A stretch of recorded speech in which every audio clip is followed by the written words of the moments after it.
Hi everyone. Welcome to the Rally webinar, Hard to Fill Roles Fulfilled. I'm Lori Sylvia. I'm the founder of Rally, and I'm going to be your host for today and also the moderator of our panel discussion. Our webinar today is being brought to you by Rally Recruitment Marketing and sponsored by Glassdoor and Symphony Talent. So I want to thank them for their support in helping us to put on educational webinars like these. Today's webinar is 1 hour long and will include Q&A with our awesome panelists who I will introduce in just a few moments. I also want to share that Rally is approved as an educational provider for SHRM and HRCI. So if you're interested in getting professional development credits towards your recertification for attending today's webinar, just stay on to the end. You need to stay on for the full and complete hour to earn that credit. And at the end of the webinar, I will give you instructions and a website address that you can access on how to claim those credits. So does that sound okay? I hope so. Thanks again for joining, and let's move on now to introduce today's speakers. I am really thrilled to be joined today by two savvy practitioners who are both forward-thinking in their approach to recruitment marketing. Our first speaker is Kelly Piccinini. She's the Talent Acquisition and HR Manager at Northside Hospital. Kelly has been with Northside since 2011 and is responsible for all recruitment, retention, and employment branding, managing a team of 40. Prior to Northside, Kelly owned a franchise of Snelling Staffing for about 5 years. She has 5 children and walks 60 miles every year for breast cancer research. Hi Kelly, thanks for joining us. Hi Lori, thank you for having me. Great. We're really excited that you're with us today. And our second speaker is Jessie Summerfield. She is a social media specialist in the talent acquisition team for Advocate Aurora Health. Jessie helps to tell the story of the organization's employment brand through social media, the careers website, and digital marketing, and through her team members as employee brand ambassadors.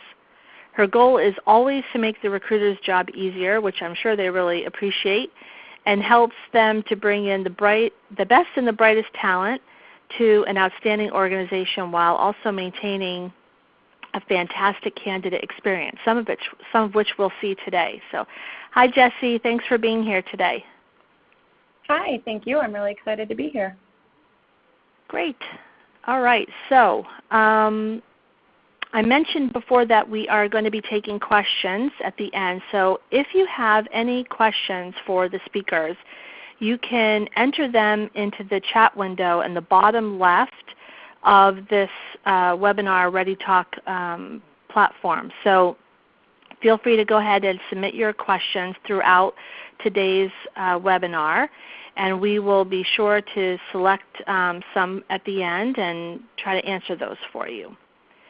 So one of the things that I think is really useful on a webinar when we're listening to a panel discussion is to hear a bit about where you work, because that helps put into context the strategies that you're using and the approach that you're taking. So Kelly, why don't you tell us a bit more about Northside Hospital? Okay, sure. First, I'd like to thank Glassdoor and Symphony Talent and you, Lori, for having us today. Jesse and I know are both very excited to be here and honored. So a little bit about Northside Hospital. We're in Atlanta, Georgia.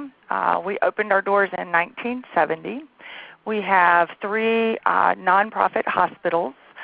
We have about 16,000 or so employees. That number's moving all the time.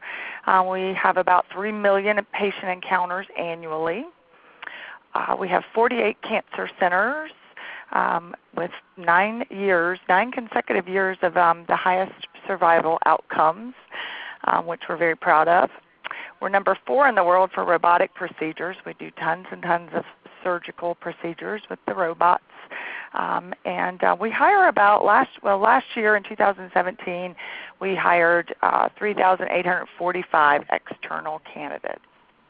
So that gives a little perspective on our volume and our growth here at Northside Hospital. Great. Thank you. All right, well, let's hear the same from Jessie. Tell us a bit more about Advocate Aurora Health. Yes, so I've been with Aurora Healthcare for about a year, though I have about 5 years of experience in recruitment marketing, and I am a mighty team of one here doing recruitment marketing, though I have a ton of support from my manager and all of the different teams throughout Aurora. And Aurora Healthcare is based in basically the eastern part of Wisconsin. And April 1st, we merged with Advocate out of Illinois. So we are now Advocate Aurora Health. And combined, we have about 70,000 team members and 500 sites of care. From just the Aurora side, we fill about 8,000 to 9,000 jobs annually. And then the hardest to fill that we have are nurses, like any healthcare organization has, but also some of the other roles like certified nursing assistants, medical assistants, phlebotomists. It really changes frequently based on seasons and as new sites open and things. One of the challenges we also have that we'll talk a little bit about in the webinar is geography, because we're recruiting for urban and rural settings. Those offer different challenges as well. Great. So thank you very much for that context. I think it's going to provide us with some background as we listen to the strategies and the tactics that both of you are using with this big challenge around hard to fill roles. And I think that hard to fill, as you said, Jessie, is not only the types of positions that you're trying to recruit for, but it also can be a challenge for your location. And I know, Kelly, you're also in a very hot healthcare market, being in the Atlanta area. So both of you come from healthcare, and I think you're great examples of how do you use recruitment marketing strategies to attract and recruit for these really tough, highly competitive, hard-to-fill positions. So let's dive into our discussion today. We're going to focus on 5 areas. The first is we're going to look at your employer value proposition. I think we all understand the importance of knowing what our EVP is so that we can really do a great job at marketing our organization as an employer. So we'll start there first, and then we'll discuss what channels are working for both Kelly and Jessie. Third, we'll talk about some of the ways that they've built personalization into their candidate experience. And then we'll talk about how to optimize their budgets, how they're doing that today. We never have enough resources, so we always have to be really smart about how we're using our budgets. And finally, I'll ask Jessie and Kelly to share their top lessons learned in the hard-to-fill area. So that's how we'll structure today's discussion, and then, as I mentioned at the end, we'll leave time for some Q&A. So let's dive into the first topic, which is around employer value proposition. So we know that it's important, as I said, to market our employer brands, not only market our jobs. I'm really interested in understanding, how do you use your EVP to appeal to healthcare candidates, especially when there's so much competition for talent? So Kelly, let's start first with you. Okay. So first of all, you have to figure out your EVP, and so let's start there. And let me give you a little bit of insight into the culture here at Northside Hospital. We're not the type of organization where we send out surveys all the time. Our senior executives are pretty conservative, and they're very, very cautious about over-surveying our folks here at Northside.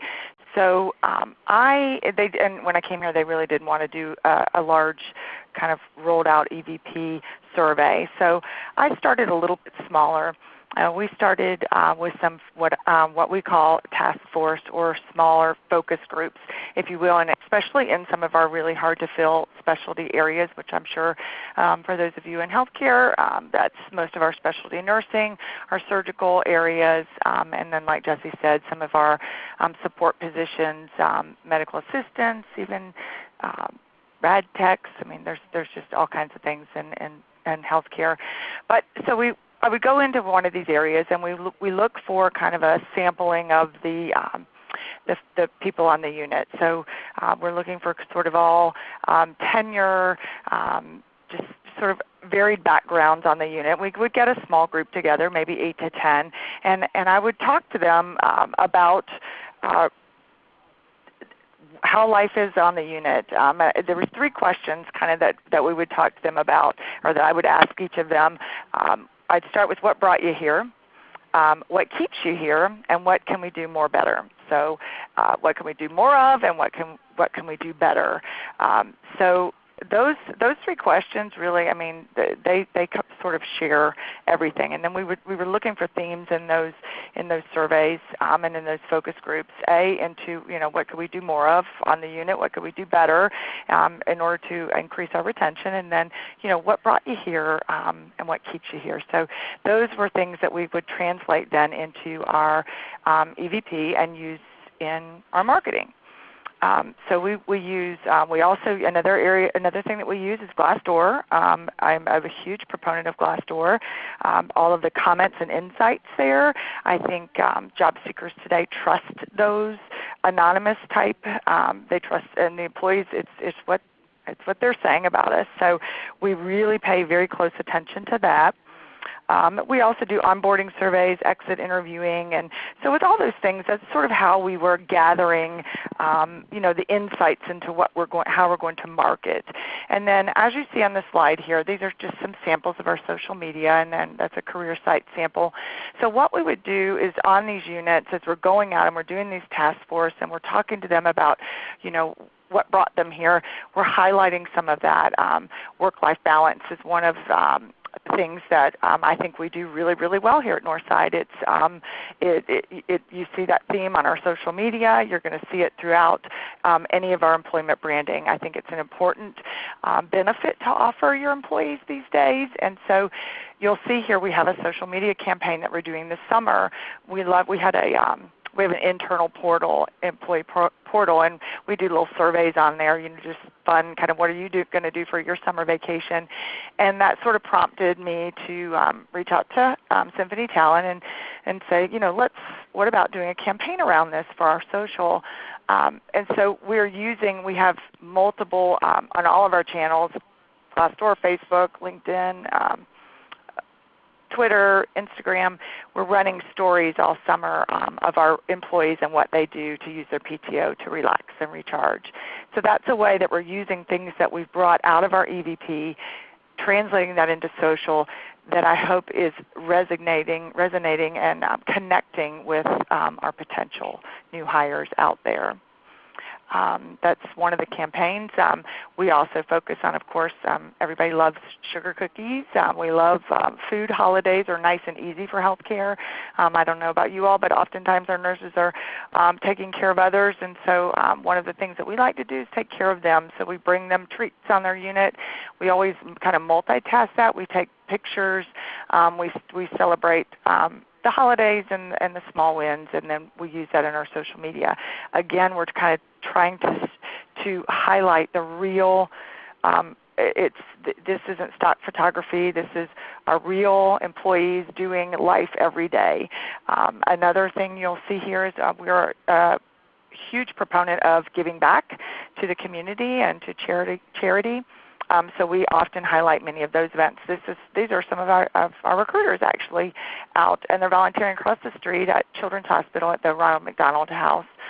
They were baking up cookies and dinners for the families across the street.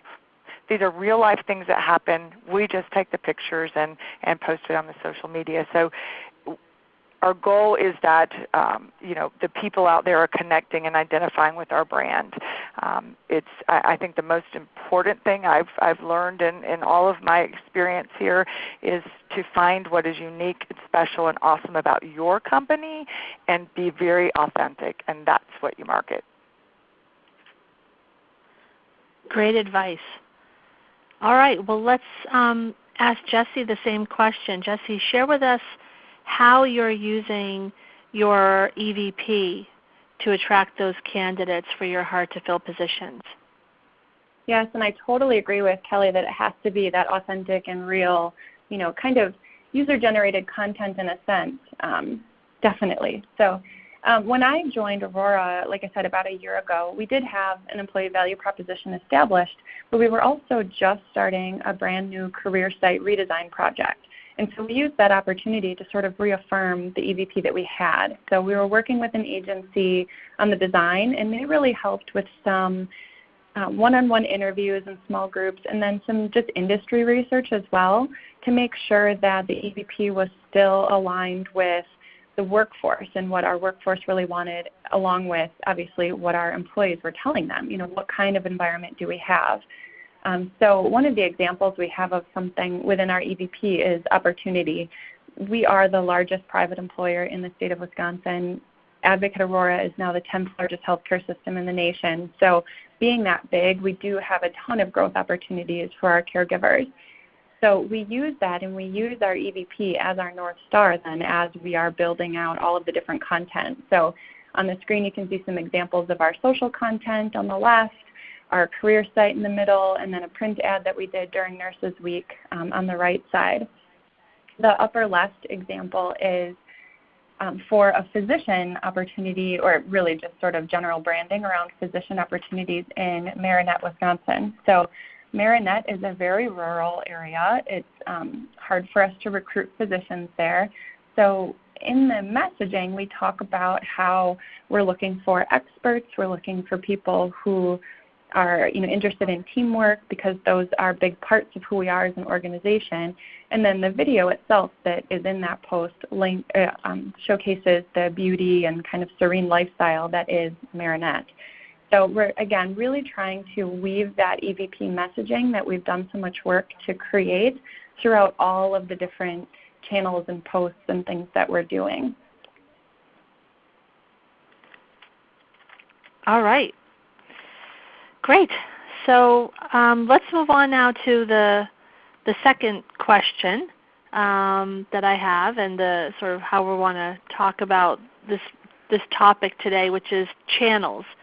I'm interested in what channels you're both using to reach hard-to-fill talent. So let's start first this time with Jessie.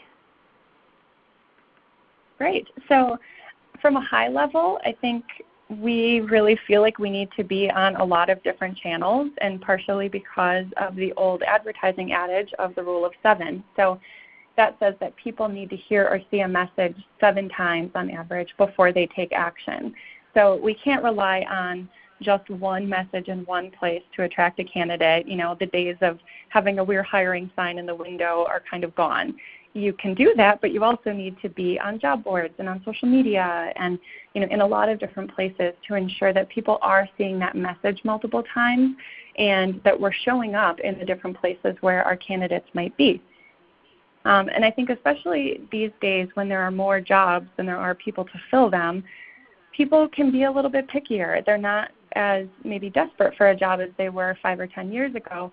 So they want to make sure that any moves that they're making, any jobs that they're applying to, they're a good culture fit for it, that they can really see themselves working there. So we want to make sure that we're producing content on these different channels that helps them to better understand that culture, and then publishing that content on these different channels. The next slide shows an example of that, because with that said, that we want to be on multiple channels, we also know that different channels will work better for different roles. So one example is nurses on LinkedIn. So I think we know that a lot of nurses are on LinkedIn, meaning they have profiles built out on LinkedIn. But that doesn't necessarily mean that they're actually using it, that they're not logging in on a weekly basis or even monthly basis. So trying to recruit nurses on LinkedIn may not be as effective. This is actually an example of a medical assistant post that we did. So I had a recruiting leader ask me if medical assistants are on Facebook. And Pew Research Center tells us that like 68%, nearly 70% of adults in the U.S. are on Facebook. So the short answer to our medical assistants on Facebook is yes, for sure. 70% of adults are. But that doesn't mean that they're actively job searching on that platform. So we do want to take the opportunity to show up where they are and maybe show them some information that they may not have even known they were looking for. So this is an example of a post we did for a specific position in Greenfield, which is a suburb of Milwaukee, for a medical assistant. We did the post and then we created an ad on Facebook for a small amount of money. We were able to target the geography very specific to that Greenfield area, and then also add some other demographics like school and interests or even titles so that we can really reach the right audience in that area. So I think it's important to remember that one post or even one channel is probably not going to solve all of our problems, but each of these are part of an overall strategy with social media, job boards, career sites, that can really help us to fill those roles, and that each position could potentially, or group of positions, could have a somewhat unique plan based on what works. Yeah, that makes sense. And I think that a lot of these channels are the same channels that everyone in the audience is probably using for their recruitment marketing, but I really like the way that you're targeting both the message and then using the platform's capability to reach your target audience. So that's really smart.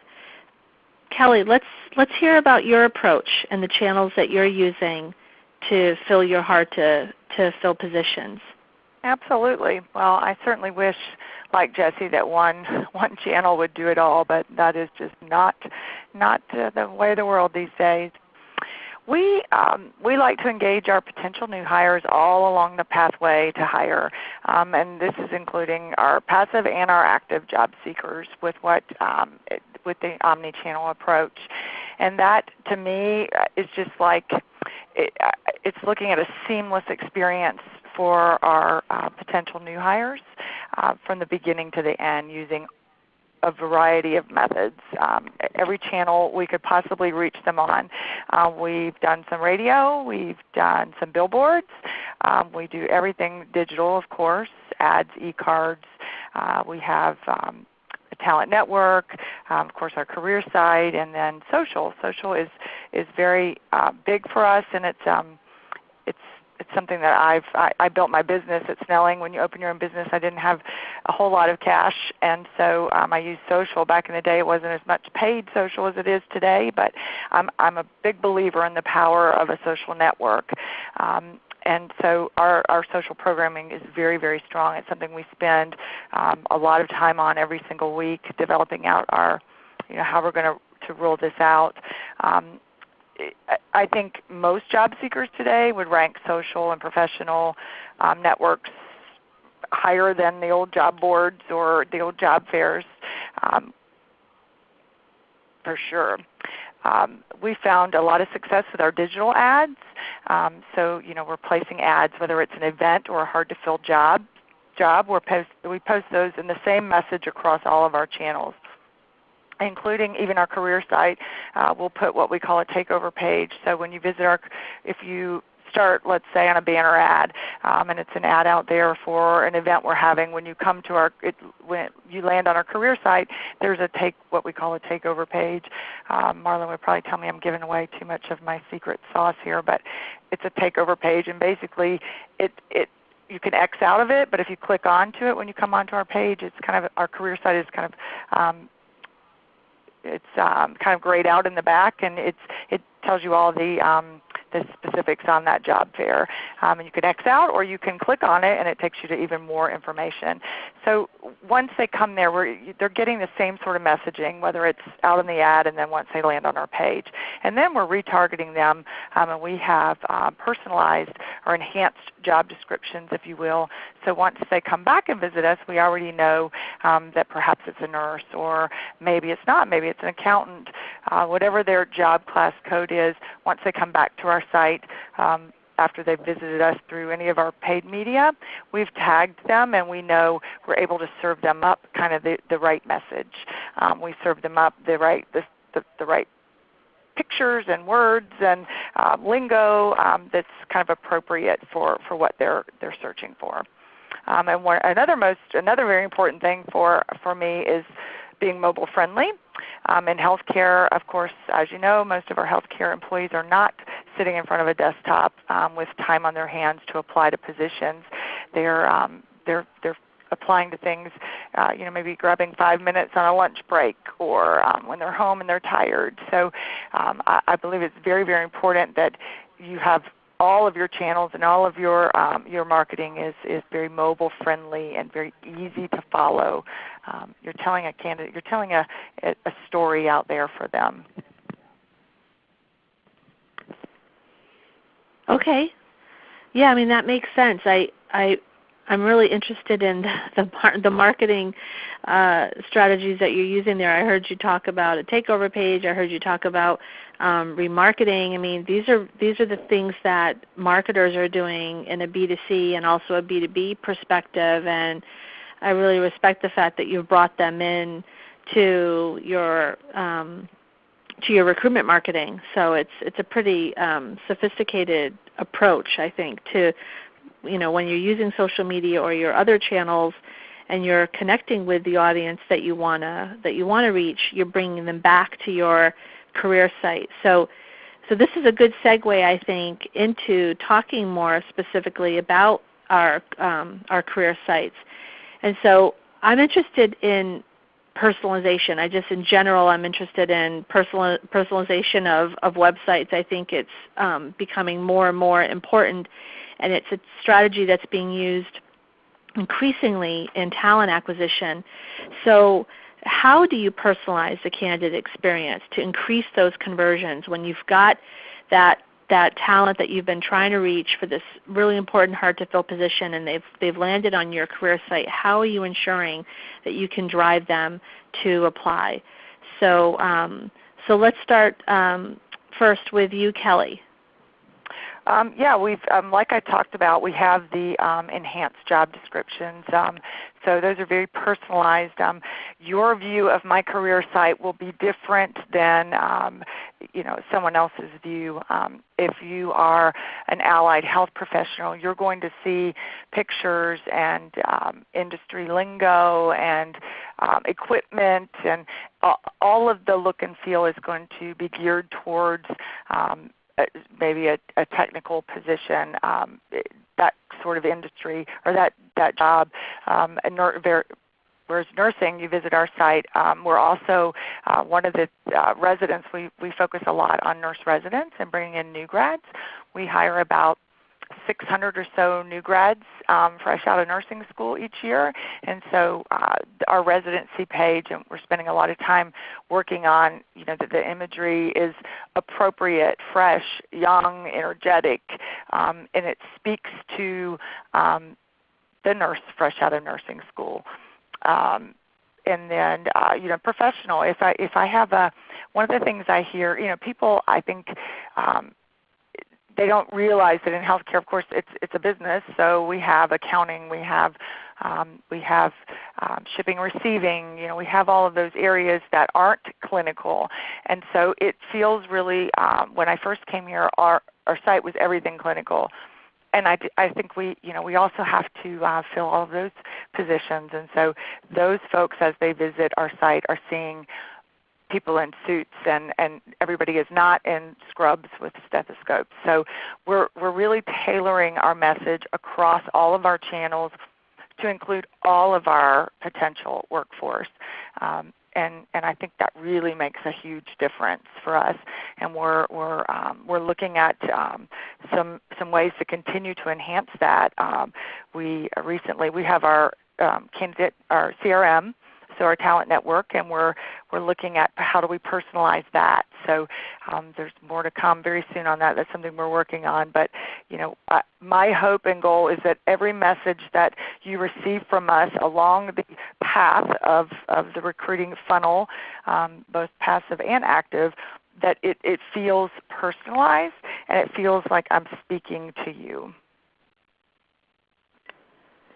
Yeah, and I can see, one of the most important things that you're doing, and probably also simple things that you're doing, is just your choice of imagery. Like you said, when someone lands on your career site, that they can see pictures of other employees that are in the same field that they're in, and they can immediately feel like, yes, okay, this is a place that's for me. So, I think imagery, that's a really...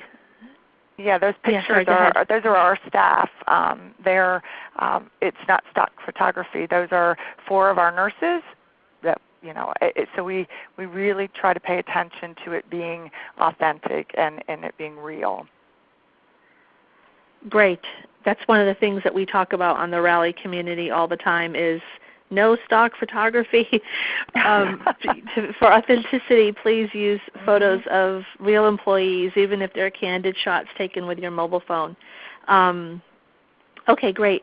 So we're going to move on to Jessie next, but just as a reminder, I'm starting to see some really great questions coming through from the audience. So please, if you've got a question for one of our speakers, go ahead and submit those, and we'll be sure to leave time at the end where we can answer them. So let's move on now to you, Jessie. I'd love to hear about your career site. I know that there's been a lot of focus there for you in the past year. Yeah, so I couldn't agree more with what you guys have said about the photography and the imagery. So this is another example. It's a staged photo. Like we said, hey, okay, you guys walk over here and you guys sit here, but it's a staged photo of a real interaction that would happen of real employees in a real location. I think that you should definitely get the highest quality you can. So if you can afford to get a professional photo shoot to get some great photos, I think that's very important for the website. Not nearly as important for social media, like more candid cell phone photos are perfect for social media, but definitely invest in getting the best quality you can for your website so that it really looks nice and sharp. I think that's important to help showcase the great place to work. It shows the environment, it shows the people so that people can start to see themselves there. So this is an example of our Certified Nursing Assistants page. So we try to build as many sort of custom landing pages within our site as possible. It's sort of a little bit of a deeper dive and a little bit more of a description of what the culture and department is like than you would see on a typical job description. So with us, CNAs have so many different opportunities for where they can work. So we really try to focus the information here on the CNAs who we have who are truly happy, who've been around for a while, who really enjoy their career and their job at Aurora. Why is that, or what is it about them? And so we found it's the ones who love the support from nurses, and especially nursing students who are, they're being a CNA while they're going to nursing school because it really helps them to learn more. And we have great nurses great RNs who really are supporting those CNAs through that journey. People who appreciate the flexibility, and then, like I mentioned before, that growth opportunity. So because we are so big, we have a lot of opportunity for growth either within the CNA role itself or elsewhere within the healthcare organization. The other thing, or I already mentioned the thing about authentic visuals. So we really want to make sure that we are showing as many photos of real people in these situations as possible. But the question is, does it increase conversions? And I don't think that some of this information and pictures necessarily creates a higher conversion rate, but it really does increase the quality of those conversions. So because the people who've looked at this information really do feel a bit of a connection to our culture and can see themselves working here, those who do choose to apply are a higher rate of turning into a hire. But then the second piece, after we've sort of showcased that we're a great place to work, is to, what I like to say, give the people what they want. So we know that 95% of the visitors to our career site perform a job search at some point in their journey. So they come here and they are looking for a job. They're looking for a specific posting, or the posting that best meets their needs. So we invested a lot of time and energy when we were redoing our career site into creating this great, easy, intuitive, and fast search. So this is the front page of our site, and you can see a simple keyword and location will take them to that first level of search. And then it works based on proximity and the relevancy to that keyword. They can filter from there. They can continue to search.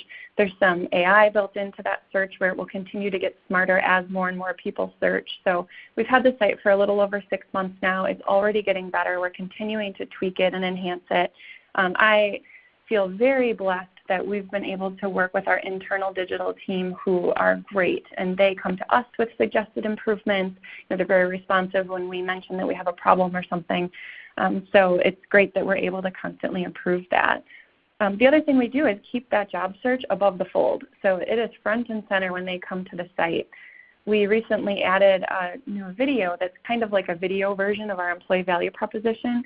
And our original intent was to put it where you see this image of the nurse speaking to the other person. And we decided not to put it there because we really didn't want to distract from that job search. We wanted that to be very straightforward and simple. So the video, you'd actually have to scroll down on the page just a tad in order to see where that video is. We still, keep it on the front page. It's still a great, really important video, but that job search is the #1 reason people are coming to our site. So we're giving them what they want. I think that's a great principle just in general from a web design perspective. And I like the example that you showed on the previous slide, Jesse, about creating a job family page or a landing page for all of the hard-to-fill roles that you're focused on because, as we talked before, we want to see imagery. We want to understand what the employer value proposition specifically is for those candidates, and the more information that we can provide to them as they're doing their research on us, the better. So it's not just generic information, it's something specific for them, and I think that's a really smart strategy that you've brought into play here.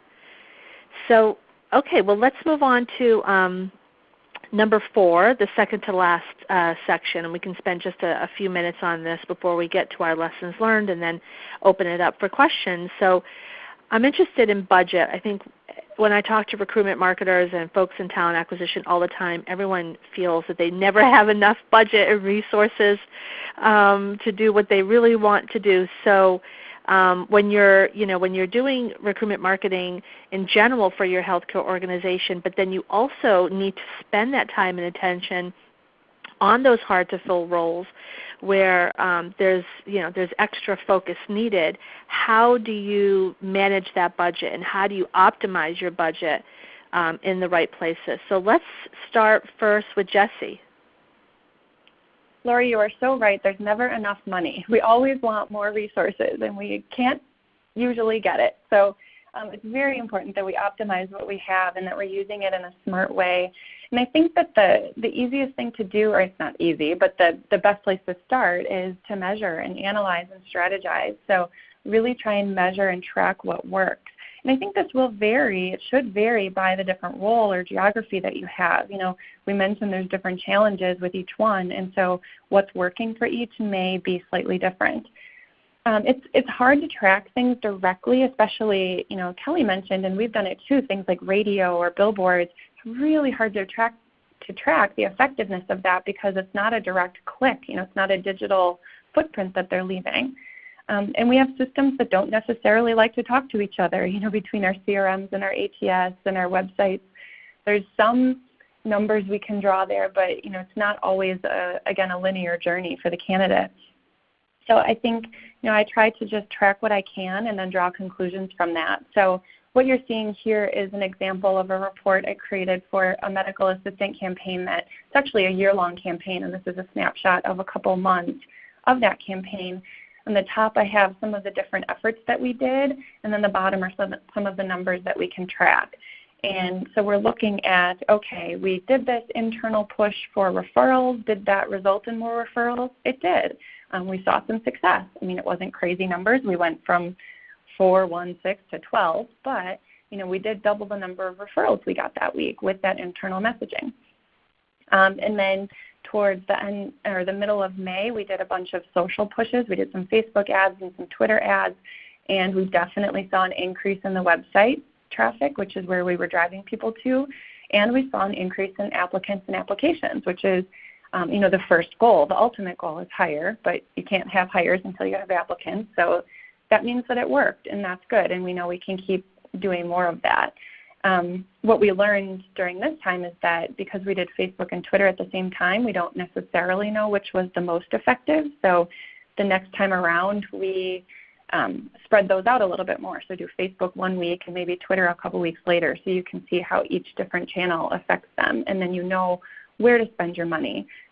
This particular slide doesn't have like job board traffic and stuff in there as well that we've done, or campaigns, because that was done in a different month. So we're trying to focus different months on different channels so that we can really see what's the most effective, and then spend the money on what's working. One example here too is that you won't see anything LinkedIn. There's a free LinkedIn posting that we did, but we didn't have the job posted or anything where we had to spend money, because that's probably not the best place to look for medical assistance, which is a more entry-level position. But one other specific example I have is for opticians. So I think that part of our job as recruitment marketers is to really teach and guide our recruiters and our hiring teams of the different options that they have for getting the jobs out there. So the example I have with opticians is that we had a couple locations in a rural area that, due to some turnover, needed opticians, and they needed them fast. And so the hiring leaders asked us to do some newspaper ads. And I kind of pushed back and said, I can do that, but I know it's going to take at least 2 or 3 weeks because we have to work through our marketing team to get the creative and to get the ad placed. I know it's going to be very expensive. What if instead we did a Facebook post? I can do that tomorrow. I can do it for a small amount of money to a much more targeted audience. And we did. So the next day we had a Facebook post up. I think I spent $20 to boost it. We got about a little over 100 views of the position, which was previously getting about 0 views per day. And we were able to get a handful of applications right away within a few days. So a much faster approach, and it's something that the hiring leader didn't even know we could do or know that it existed. So I don't like to say no, but I like to offer maybe better suggestions to people when they ask.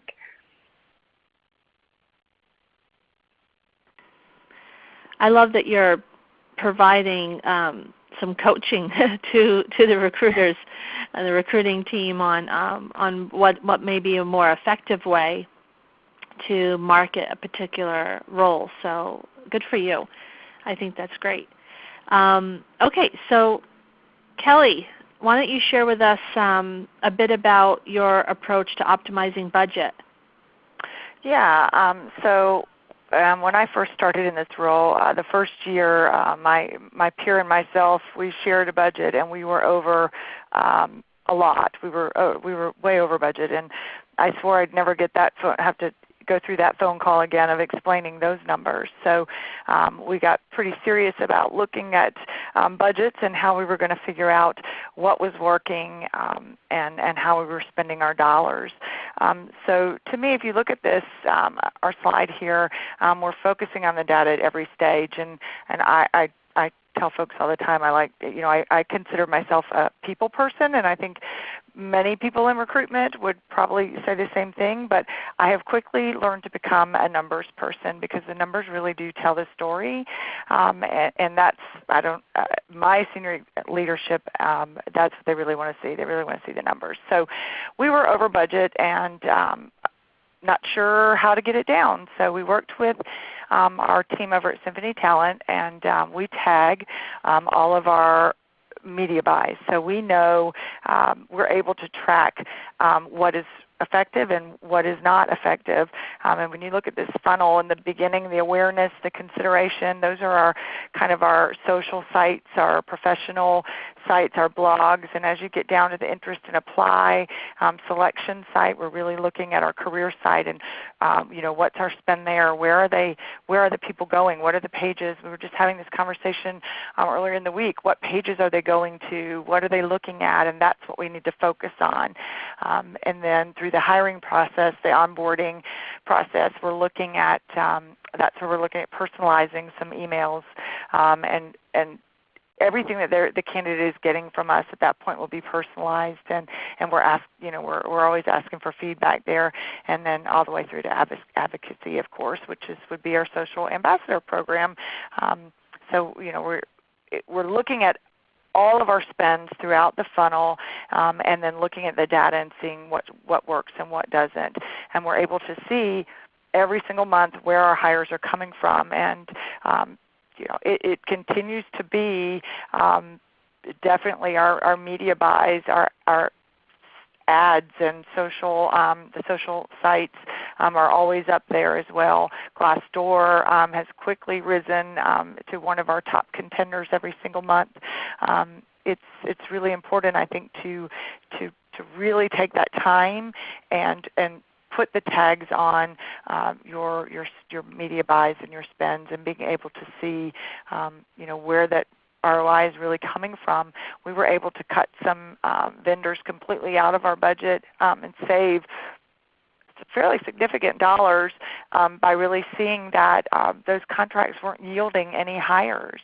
And so I really encourage you, if you're not already doing that, to really monitor that spend and look at that data and figure out what's working and what's not. I really like that form you used there, Jessie. I might have to copy that one. Well, and I love what you said about, are you getting hires? Because I think a lot of times we'll look and see, oh, we're getting all of this website traffic from them, or oh, we're getting all of these applications from them, but are you getting the hires? We've definitely seen channels where, we're getting a ton of applicants, but when you look at the conversion rate to hire, it's really low. Or when you look at the cost per hire, it's really high. So if you can change and move some of those dollars from that channel to something that's more effective, a lower cost of hire, or a higher conversion rate from application to hire, you're going to see a bigger bang for your buck. Yeah, and it really, when you're able to come in under budget, and we're overperforming under budget, is that equals very happy leaders.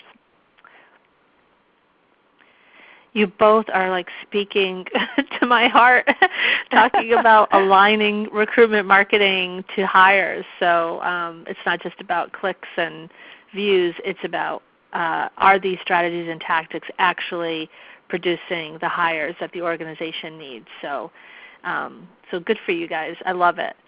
All right, so let's move into the very last part here, and we can just go through this quickly so we leave enough time for questions. I'd love to hear just a summary of your top 5 quote-unquote hard lessons learned for the hard-to-fill positions at your organizations. So Kelly, let's start with you.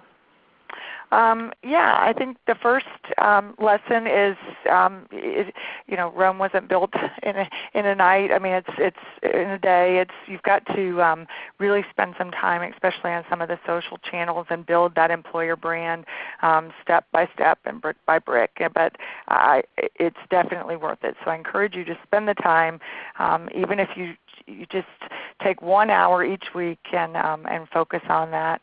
The second thing is the EVP outweighs the dollar amount. Like we were just talking about with budgets, you can spend, I was way over budget and spending a lot of money, but I don't know that it was equating results. I really think you have to find what's working, be authentic, and then really use that there. The fracture experience, fractured results. I think if you're selling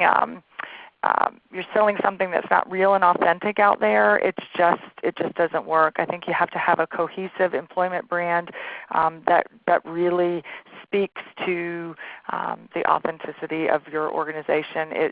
If I tell you we have great work-life balance and you get here and we don't, it's not going to help my retention. So you really have to focus on that. Leveraging technology, I think I'm always looking for what's new and fresh. I'm always pushing the envelope. I'm always pushing for the next phase. Employment, like Jesse talked about, it's not sit back and post and pray anymore. It is you have to be challenging. You have to be out there doing everything that the marketing folks are doing and more, especially in a healthcare market like I'm in. And number 5 is you have to become the numbers person. You have to really learn to love the data and let the data drive your strategy. I think if you do that, then you'll find yourself under budget.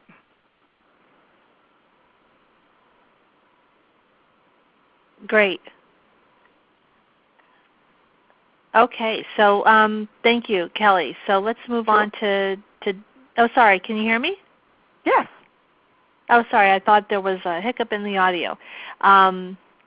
Love your data. That's a good goal for all of us to aspire to. All right, so Jesse, how about your top 5 hard lessons learned? Yeah, mine are kind of similar. So the first is keep a focus on the long play. I think there are very few quick wins in recruitment marketing or marketing in general.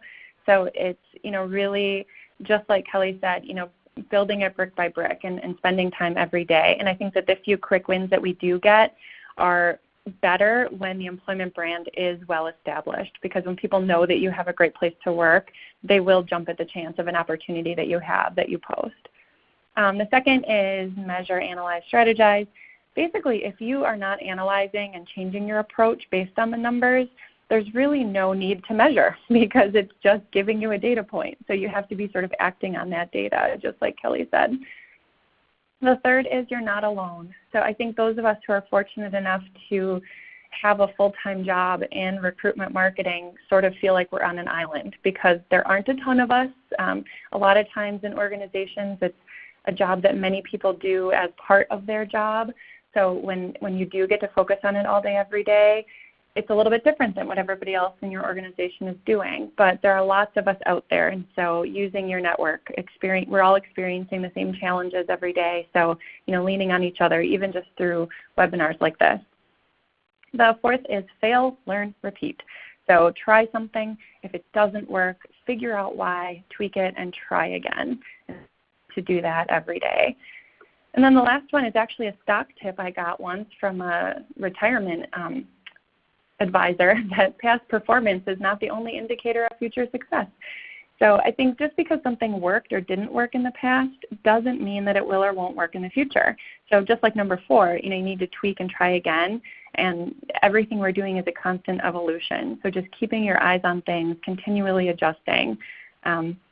Just like elsewhere in life, the only constant is change. Thank you. That was great. Okay, so we've got a few minutes here that we can use to answer questions from the audience. But first, I just want to thank you both, Jesse and Kelly, for sharing your experience with us and your tips with us. I found it really informative, and I hope everyone in the audience did too. And I want to thank again our sponsors, Glassdoor and Symphony Talent, for helping to make this webinar happen. So let's open it up here and take a few questions. And one of the things that we always try to do in the Rally recruitment marketing community is make sure that we are serving people who are just getting started. And we have a great question here from someone who's just getting started, and they asked, I'm interested to hear your recommendation on what's the most important for a starter company to focus on, who's really at the beginning stages of developing a career site. And why don't I hand that one to you, Jesse? I think the first thing you should always do is work on that employee value proposition. Once you have that, I kind of mentioned it, that becomes your North Star. So you figure out what it is about your organization that sets you apart from the other employers, either in your industry, your market, your geography, whatever it is. And then you can kind of build your content from there. So then you would build your career site, include any open positions, and then my thought would probably be social media from there, because it's an easy way to sort of target the right people and to reach out, and you don't have to spend as much money as you would on some of the other job boards and other digital marketing tools and things that are out there. Great advice. Okay, so let's go to another question. This person asked that hard-to-fill roles are sometimes fewer than the number of qualified applicants. So how do you continue to keep candidates who aren't selected interested in your organization and future opportunities? Kelly, do you have any thoughts on that one? Yeah, we try to, we're working on, that's kind of our next phase, is working on our talent network and really trying to keep those candidates warm and engaged. They can opt in for new job postings. We also have our recruiters aligned so that they're reaching back out to those candidates, the bridesmaids, if you will, and just keeping them engaged. We've got some template type email as examples for them that they can then kind of customize, and it just gives them a starting point to send out to some of these potential hires to keep them engaged in the process. But I think having a good solid CRM and continuing to work that is very important. And Kelly, someone had a question about what is the technology that you're using that allows you to create that kind of personalization with your career site? Symphony Talent manages our career site, so I'd encourage you to reach out to Marlon. I'm sure you can, Lori, hook them up with some contact information at Symphony Talent, but they're the ones that helped us design that enhanced job descriptions. It's a platform that they help us with. It's very seamless, and once you put in the work on the project in the forefront, then it's all automated and it just kind of runs on itself, which is, we all have a lot to do every day. I can't imagine having to keep on going back in and working on that, but it's pretty cool technology. Okay, well thank you for that. Yeah. This is a question for you, Jesse. So what kind of success has Aurora had in hiring in Wisconsin using third-party sites like Indeed or LinkedIn versus hiring from your career site, where the source of hire is coming from your career site? Yeah, we don't do, let me think. I think Kelly mentioned Glassdoor as being one of the great vendors, and we see the same thing. We're getting more and more hires that come through Glassdoor, and it may not be that it was a direct line, like that was the first place or the last place that they saw the job, but a lot of people are using Glassdoor as a resource, so we definitely put a lot of our efforts and time into that and making sure that we're getting a lot of reviews so that it does show a good picture of the culture that we have. So we see some great results there. We don't spend really any money with Indeed, so we do get a ton of applicants from there just because our jobs are scraped for free or just as part of their platform. So we do see quite a bit of third-party traffic, but when I look at where the applicants are coming from to our career site, a lot of them are coming from our main aurora.org site, so just our main hospital site, and they're getting referred to us from there. Or Google is definitely becoming a more increasing, Google for jobs, coming to our site from there. So it really is a mix. And when we do these campaigns, we see an increase there. So we are seeing, where we spend money, we get more applicants from that area as well. But, being fairly new in my role and new in this tracking, I'm still learning all of that as well. Thank you.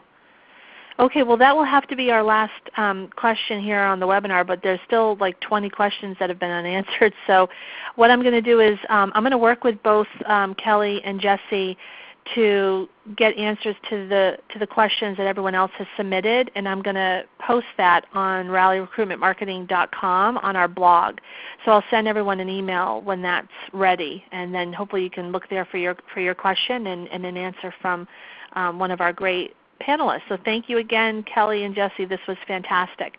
And for those folks who are interested in earning 1 hour credit for SHRM and HRCI, you can go to rallyrecruitmentmarketing.com/credit, and there's just a quick form to fill out, and we will get back to you quickly with the activity code, activity ID that you can use to claim your credit. So thank you everyone for attending this Rally webinar. It was a pleasure to have you with us today. I really appreciate you spending your time with us, and you'll be receiving a survey. And I would greatly appreciate you taking the survey to give us feedback on how we're doing and how we can create even better educational content and events for you in the future. So thanks again everyone for attending, and I hope you have a great day.